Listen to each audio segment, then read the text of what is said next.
May tanong sa akin, akala mo makakatakas ka dito sa utang mo, sindikato na tumatrabaho sa'yo, ka namin, hawak namin information mo, ID at photo selfie mo pa. Pati ang pamilya mo idadamay namin ngayon dito sa kautangan mo. Di ka matatahimik dito. Nakakainis po itong mensahe na to sa totoo lang. Pero bago ho natin sasagutin, imbitahan ko ho muna sana kayo na pakisuportahan po sana ang aking mga social media accounts sa YouTube, Facebook, and TikTok. No? Dito sa video natin na to, alamin po natin kung may katotohanan po ba yung panakot nila na yan o yung mensahe na yan. No?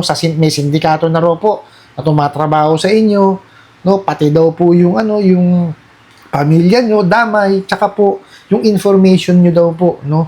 Kagaya nung ID, tsaka po yung selfie photo nyo, inasa kanila na. Pero bago ho yan, disclaimer po muna, hindi po ako abogado, ako po'y maniningil. Lahat po na sinasabi natin sa ating mga videos based on my experience at syempre po sa ating pong pagsasaliksik at pagtatanong sa mga kaibigan po nating abogado. At isa pa po, hindi ko po kinukonsente ang hindi pagbabayad ng utang dahil ang utang ay responsibilidad at obligasyon na dapat po nating bayaran. Ang hindi po ako pabor ay doon sa maling pamamaraan pautang at maling pamamaraan ng paniningil. Sagutin po natin yung pinadala nyo pong mensahe. Actually, lumabasa ko to, no? Kasi yung sender, nag-message din doon sa natin, sa isa nating, or nag-comment, no? Doon sa ating video, no? Na latest. At pinuntahan ko. Nung mabasa ko, talaga naman nayamot ako. No? Kasi hindi ho tama na makatanggap kayo ng ganitong klase ng mensahe. Pagbabanta na ho ito eh. No? Hindi na ho tama yung mga ganitong klase ng mensahe. Tapos sinasabi ho nila, hindi daw ho kayo makakatakas dun sa utang. Wala naman sinabing tatakasan eh. Mga siraulo kayo eh. Diba? Gusto hong magbayad ng kliyente ninyo. Mine-message kayo. Sinasagot kayo sa tawag. Anong ginagawa nyo? Binawalang yan nyo. Sinong gaganahan sumagot sa susunod, di ba? Kinakausap kayo ng maayos, di kausapin nyo din ng maayos. Di ba? Tsaka kung tama yung pagpapautang nyo, magkakaganyan ba yan? Siraulo kayo. Tapos sasabihin nyo pa, sindikato na tumatrabaho sa inyo, may mura pa. Well, sila na ho ang umamin. Di ba? Sa kanila na ho naggaling. Sindikato daw po sila. Bakit ho natin masasabing sindikato? Sino po ba tumatrabaho sa nila? Sino po ba namumuno? Di po ba yung PAOK? Ano ho ba ibig sabihin ng PAOK? Presidential Anti-Organized Crime Commission. So, ibig pong sabihin, no, sindikato po sila. Nakita nyo? Napakawalang niya eh. Di ba? Nakita nyo, napakalakas ng loob. Di ba? Sila, inaamin na nila. Sindikato sila. Kumbaga, iba lang yung pagkaka-phrase, di ba? Sindikato na daw yung humahawak. Yung tumatrabaho. Sino yun? Sila naman yung tumatrabaho, di ba? Di sindikato sila. Ganun lang kadali yun eh. Sino ba tumatawag? Sila. Di ba? Sino ba nananakot? Sila. So, sino sindikato? Di sila. Sila mismo ang umamin. Mga siraulo. Puro mura pa. Tapos, ito pa panakot. Nasa kanila daw po, no, yung information, no, at photo selfie ninyo. Okay. Maria Joseph naman. Nasa inyo na pala yung information, yung ID, tsaka photos, photo selfie. Bakit di nyo puntahan sa bahay? Alam nyo naman ang address, mayroon na kayong litrato, may ID na kayo. Puntahan nyo sa bahay, kausapin nyo. Hindi yung ganyan. Diba? Papatrabaho nyo sa sindikato. Kayo rin naman yung sindikato. Di ba? Mayroon pa kayo sinasabi na na kikitilin yung buhay. Siraulo talaga kayo no? Talagang inilulubog niyo na yung sarili ninyo, mga siraulo kayo. Mario. Tapos ngayon, idadamay pa. Pati yung pamilya. Ano kinalaman ng pamilya? Di ba? Ganun ba kalaki yan? Di ba? Tsaka regardless of the amount. Di ba? Hindi mo po pwedeng idamay ang pamilya dyan. Di ba? Meron bang sapat na halaga para gawin mo yun? Sige nga. Ganun ba talaga kayo katatapang? Bakit kayo nagtatago? Diba? Pagka kayo nahuli, takip sweatshirt, takip tuwalya, takip jacket, diba? Kung talagang matatapang kayo, mga tado kayo, ay man humarap kayo. Hindi yung ganyan. Puro nagtatago kayo dyan sa harapan ng computer ninyo, puro mensahe na walang katuturan. Ini-stress nyo yung mga kliyente ninyo. Diba? Sige, nandun na ako. Diba? Napakabilis yung magpautang. Pero sa maling pamamaraan. Tama ba yun? Ha? Hindi na nga kayo tama magpautang. Mali pa rin yung pamamaraan nyo ng paniningil. Hindi nyo pa sinusunod ng batas. Ngayon nananakot pa kayo. Eh talaga naman, ang titigas ng mukha ninyo. Diba? Hindi pa kayo naaawa sa mga kliyente. Wala kayong budi no? Ba't kayo sunod dyan sa mga amo nyo? Oh, mga siraulo kayo.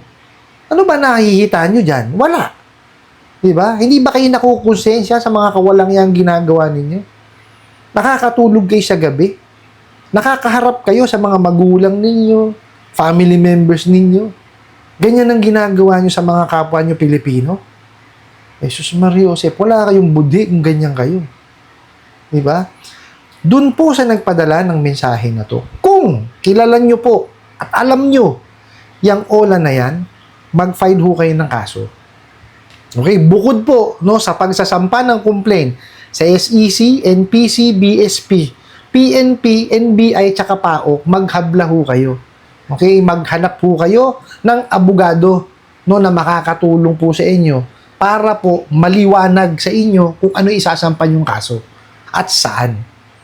Pagka po alam nyo kung anong ola yan. Naalala nyo po, di ba?